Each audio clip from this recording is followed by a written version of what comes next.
Hey everyone, it's Marcus here, and today we need to talk about something that just broke wide open in New York City and should genuinely concern every single American watching this right now. Imagine this. A business relocation attorney in Florida sits down at his desk on a Wednesday morning.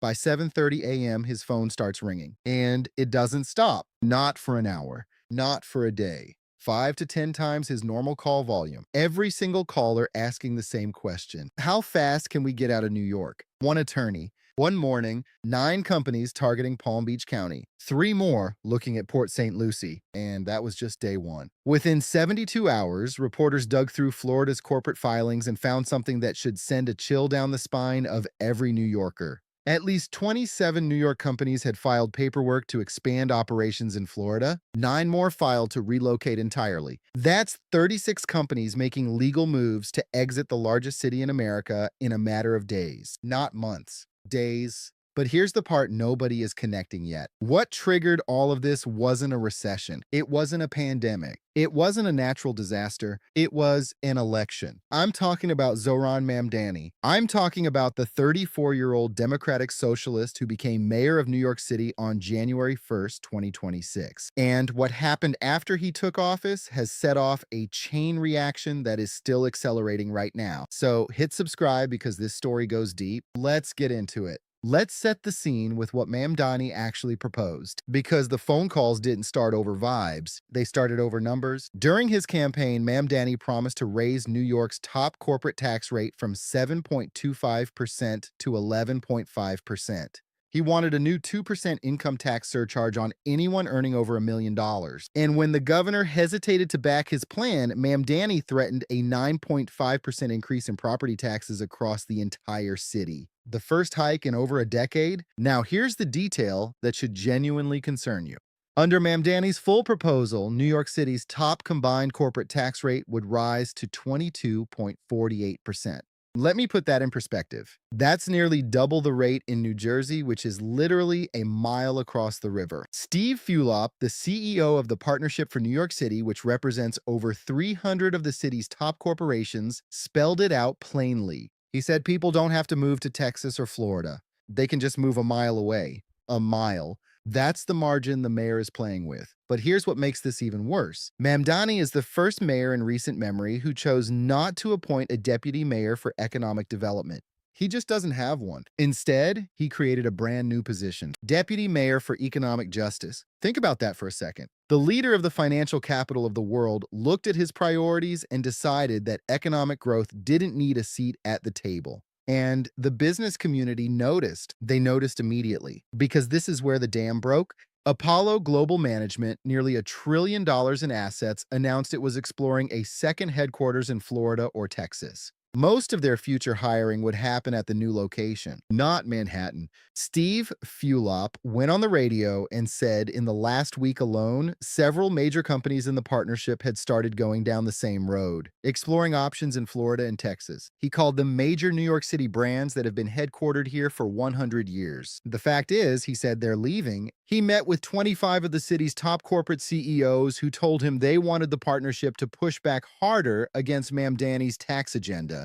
These aren't small business owners complaining about parking tickets. These are the people who fund the city. But here's what nobody was paying attention to. This exodus didn't start with Mamdani. He just poured gasoline on a fire that had been burning for years. Let's talk about who was already gone. Citadel, Ken Griffin's massive hedge fund, moved its entire headquarters from Chicago to Miami in 2022. Elliott Management, one of the oldest and most successful hedge funds in the world, relocated to West Palm Beach. AllianceBernstein shifted key operations out of the city. Wells Fargo moved its entire wealth and investment management division to West Palm Beach in early 2026, becoming the first major U.S. bank to base that business in Florida. And here's the one that should really hit home. JP Morgan Chase, the largest bank in America, has more employees in its Dallas office than in New York City. Jamie Dimon, the CEO, wrote it directly in his shareholder letter. He said there is already a fairly large exodus of people and jobs from high-tax states, and he made clear that trend is going to continue. So what did Mamdani's office do with all this? That's the infuriating part. When Fulop warned that major corporations were heading for the exits, Mamdani's office called it scaremongering. They pointed to office leasing numbers and private sector job gains. And look, there is some data that supports part of that argument. First quarter leasing activity in Manhattan was strong. Vacancies went down, rents went up. AI companies have been flooding into office space. One AI firm signed a lease at One Vanderbilt at $320 per square foot, the highest rent ever recorded in New York. So, yes, the buildings are filling, but here's the problem. They're filling with different tenants. The old guard, the financial firms that built this city's tax base, they're the ones making calls to Florida attorneys. And the new tenants, the AI startups, they employ fewer people per square foot, and most importantly, they haven't committed to staying for 50 years the way Wall Street once did. The mayor is pointing at the surface and saying everything is fine while the foundation underneath is shifting. And the numbers behind that foundation are devastating. Over the past decade, New York State has lost an estimated $111 billion in adjusted gross income to other states. Not spending, not investment, actual income walking out the door. More than 125,000 New Yorkers have relocated just to Florida in the past few years, carrying roughly $14 billion in income with them. IRS migration data shows approximately 72,000 people leaving New York annually for zero income tax states. The city's share of the nation's millionaires has dropped from 7% to 4% between 2010 and 2022. And those millionaires, they're not just people with nice apartments. They represent 1% of the city's population, but they pay 40% of its income taxes. Under Mamdani's proposals, that number would jump to 60%. You are building your entire fiscal future on the backs of people you are actively trying to push away. But here's the part that should actually anger you. The people who get hurt by this aren't the billionaires. They'll be fine. The people getting crushed are the ones who can't leave. You're an employee at a financial firm. You've been in the city for 15 years. You bought an apartment in Brooklyn. Your kids are in local schools. And then the announcement comes, the firm is scaling up in Florida. Your role is being evaluated. Multiply that by thousands. Because when headquarters move, everything else follows. The restaurants, the dry cleaners, the coffee shops, the service firms that depended on those contracts, real estate softens at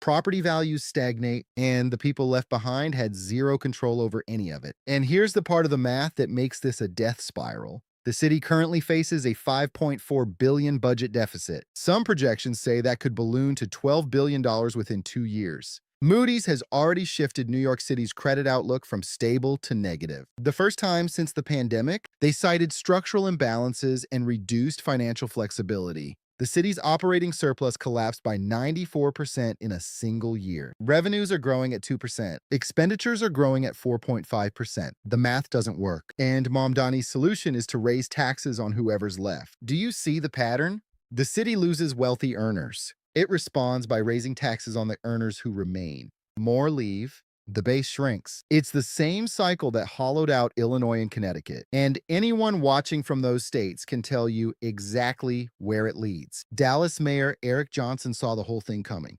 He predicted an avalanche of financial firms fleeing New York. He pointed out that Dallas has lowered its property tax rate 7 years in a row.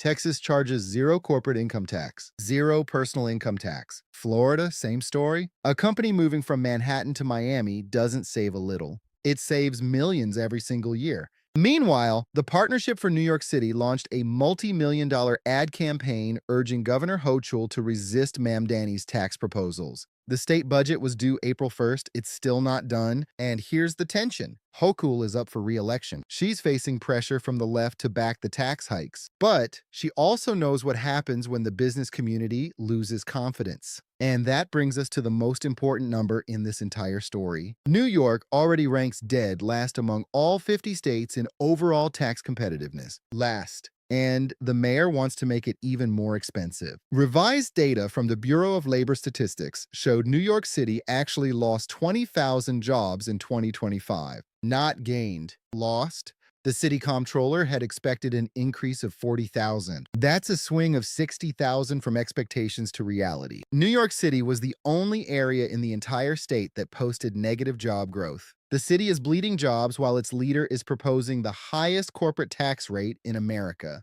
So let's bring this all home. We started with a Florida attorney whose phone would not stop ringing.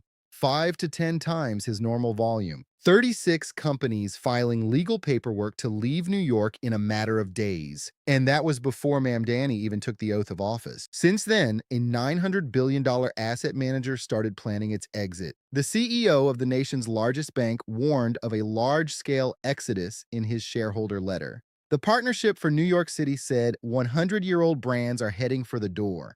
The city's credit outlook got downgraded. And the mayor's response to all of it has been to call it scaremongering and point at office leasing data while the people who actually fund 40% of his city's income taxes are quietly packing their bags. Here's the bottom line. This isn't about politics. It's about math. The math doesn't care about ideology. It doesn't care about speeches. It doesn't care about social media posts. When the top 1% funds 40% of your revenue and you publicly tell them they aren't paying their fair share, reality eventually wins the argument. The only question is how much damage gets done before anyone in charge admits it. And that's exactly why this matters to you. Whether you're in New York or watching from another state entirely, because this pattern doesn't stop at the Hudson River. The same formula is playing out in California, in Illinois, in New Jersey. High taxes plus heavy regulation plus leaders who treat businesses as adversaries always equals the same thing: exodus. And exodus means fewer jobs, declining property values, and worse public services for everybody who stays. So I want to hear from you in the comments. Are you watching this play out in your state right now? Who's your Mamdani? Let's talk about it. If you found this valuable, hit that like button, subscribe to the channel for more deep dives into the stories that actually affect your life. Hit that notification bell so you don't miss what's coming next. Stay informed, stay engaged, and never stop asking questions. I'm Marcus. I'll see you in the next one.